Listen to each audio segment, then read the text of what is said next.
And we start again, this time with our carbon nucleophiles and how would they react with our acyl chlorides, or rather our acid derivatives. We're just going to pick the acyl chloride as our primary example. Pretty much the same way as everything else does. It's a stupidly strong nucleophile, so it's going to drive to that electrophilic carbon. The kind of key difference, just like we saw with the hydrides, is that the first structure that we would form out of it would be an active or a second active structure. So what do we mean? First we react, we break the pi bond, we would form our tetrahedral intermediate yet again, oxygen, get some other little colors in here, negative charge. We now also have our CH3, and then we would have our chlorine, which of course I drew a little too small, sitting out on that end. Again, two electronegative elements on that tetrahedral carbon. Those electrons are going to come back down because we can kick out that chloride as a good leaving group, and that would take us to the ketone with Cl- chilling around. Cl- being exceptionally much more stable than the negative carbon, we're really driving towards the product. Okay, but the structure that we've got here is a ketone, and what we learned in the last unit was that ketones react with Grignards also. So what does that mean? Well, a second equivalent of the Grignard comes in and reacts. And we're going to actually step this up a little bit, make this a little bit more challenging here in a second. So our second equivalent comes in, attacks, we break the pi bond, we form yet again a tetrahedral intermediate, oxygen, the original lone pairs, the negative charge, there's our CH3. There we don't have any stable leaving groups, so the structure stalls right there until we follow it up with a step 2, and that step 2 would be the addition of some kind of acid, and we would end with our final structure, the tertiary alcohol. Okay, and that's it. That's our Grignard reaction. Where this reaction can potentially encounter some interesting questions, let's see if we can clean some of this up, has to do with kind of what you would expect to find in the reaction. Okay, and so we don't really care about all that. We're just looking at our starting material, intermediate structure, I guess we could say, and then our final product. For those of you counting, and it would have been nice if I'd color coded a little bit nicer here, we put in 2 Grignards. 2 Grignards went into that final structure, okay? Which means if we go back to our reaction, we really had twice the amount of Grignard as we had of our acyl chloride at 1x. So one question that'll typically pop up, say, well, what if you just had 1-to-1? What would you get then? Okay, well, the 1-to-1 question without units makes it a bit of an odd statement. So what we would end up running with is reality. And if we were to run a 1-to-1, what we'd be measuring would be gram levels of these things or milligram levels of these. Either way, you're looking on the order of 10 to the 20th molecules. There's more than enough Grignard to react to potentially get us to intermediate, we'll call it A, or final product B. So what would we expect in that situation of that 1-to-1? Okay, well, it's an interesting question. Should we get an even mixture of both A and B? And it turns out that what we get if we just mix a 1-to-1 of these 2 species is that we get just B. Okay, we don't get really any A, or a very limited amount of A, and some of that has to depend on the starting acid derivative we've used. Okay, and the question that would come out of this is, well, why would all of it convert across to that alcohol?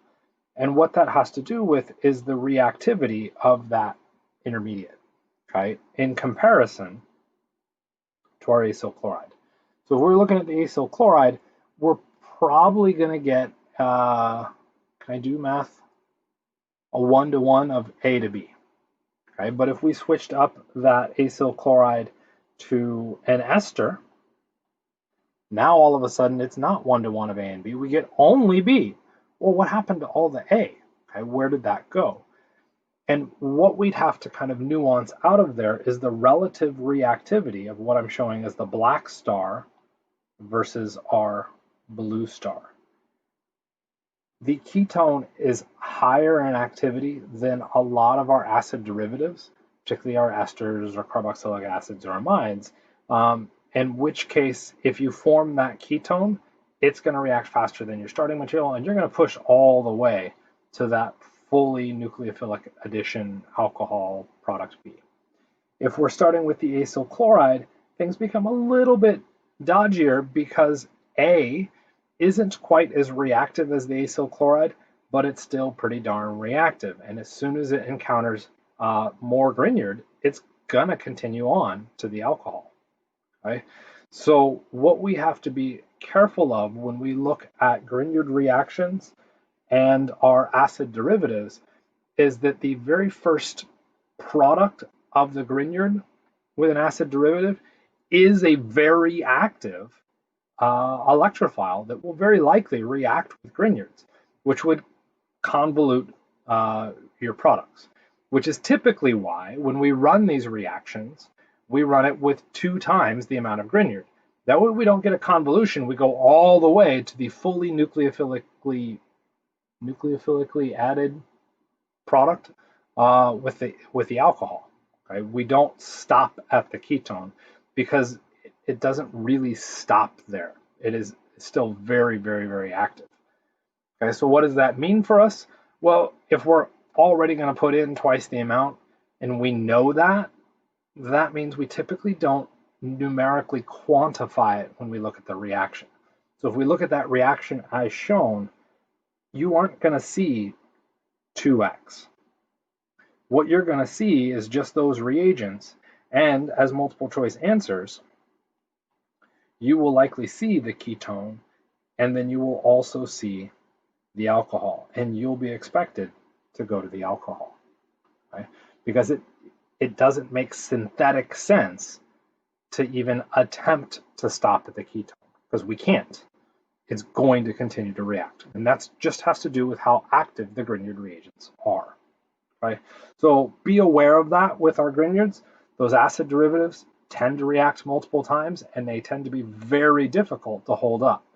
Remember the hydrides, we could do it, but we had some pretty nasty looking structures that we had to use to get them to hold and to not advance further. Admittedly, we will see how we can get the carbon nucleophiles to hold up, but a little bit later. Okay? So if we wanted to dig through the mechanism, it's drawn out here. You're doing the nucleophilic addition, elimination, addition, elimination, or addition proton transfer. We don't get a second elimination because there's not a second leaving group. So Cardi already did a nice mechanism, so that's why that's shown there, but it's the same mechanism that I already went through and drew. I will say that when Cardi draws these out, and this is not just an issue to Cardi, this add H+ should be very clearly stated as a second step. You're not adding H+ and the Grignard at the same time because those would react with each other. So it's step 1, continues all the way through, oh goodness, computer's not connecting, would continue all the way through up to that alkoxide structure. Once we're at the alkoxide, the reaction stops. That's when we would go through and add the acid as a distinct reaction step, not as a mechanistic step. Okay. So with that, we got some practice. So see what you can draw up for both of these. Nothing up my sleeve on them, just give them a shot and see what you can come up with. I'm going to recommend that you post those answers to Piazza, which is a way to kind of get engagement in the course. And then I will give you a thumbs up or not for each of those answers. So good luck drawing those out. With that, we'll get to the kind of surprise thing that we talked about. So our acid chloride, if we go through and react it here, as you're getting a hint, it's a Gilman reaction, and we should recognize that it's a Gilman reaction because of that copper. Okay, that presence of that copper should be a giveaway that we're looking at a Gilman reaction. And what we should remember from the Gilman is that it was a less active nucleophile. Okay, so that's your clutch thing to remember. That doesn't solve everything though, because if we looked at the acid chloride, if it ran the reaction, we would expect to do 1, 2, 3, 4, 5, 1, 2, 3, 4, 5. We would expect to do one addition, which could then do the elimination of the chloride, and then we could potentially do another addition. 1, 2, 3, 4, 5. 1, 2, 3, 4, 5. Okay, so that we could end with that alcohol, just like we did with the Grignards. Okay, but it is a less active nucleophile. Because it's a less active nucleophile, does it indeed attack the carbonyl? Okay, and this is going to pull from the dregs because I can't honestly remember if I explicitly stated it in the last unit. Okay, but we did evaluate something about the reactivity. In fact, I think I did explicitly state it. So instead of looking at the Grignard, let's go back and think about our Gilman. The whole point of the Gilman was in discussion of the alpha-beta unsaturated carbonyl. Because we had two electrophilic sites, the carbonyl and the fourth position in our sequence, 1, 2, 3, 4. Okay. Where did the Gilman react? Well, the Gilman exclusively went to the 1, 4. Okay, that's where our Gilman did our reaction.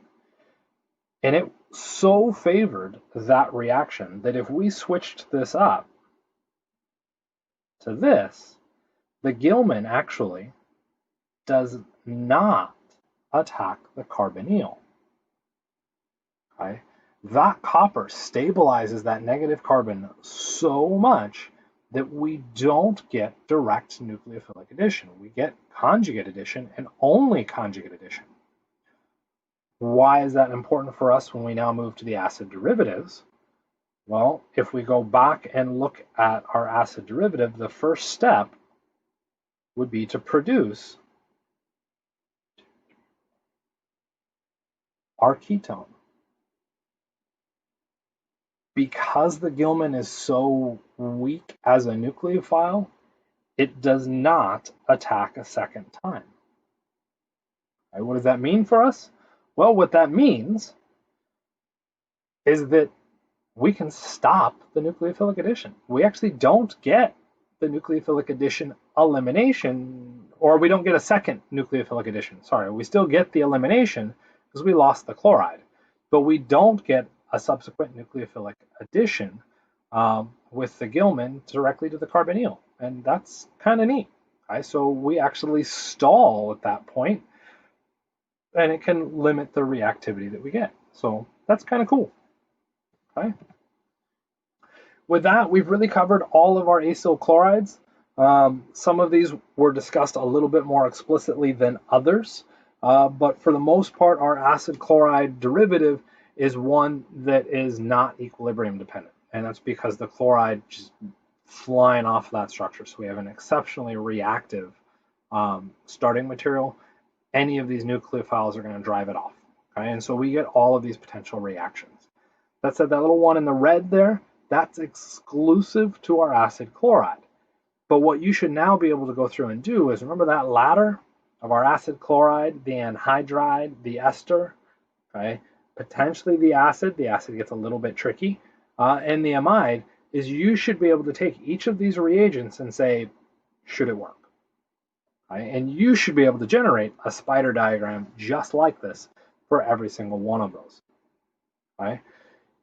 You should be doing that because that's going to give you the fundamental piece of that practice on, does it make sense? Should it have done that? By asking yourself that, you'll actually learn the material better than if I just tell you. Okay? So you need to actually look and question charge, size, electronegativity, resonance, induction to figure out if these things work. If you don't want to do that, that is okay and understandable. Open up the book, start memorizing just the end results that come out, right? Because that's really what you're asking to do at that point. Any textbook shows them all.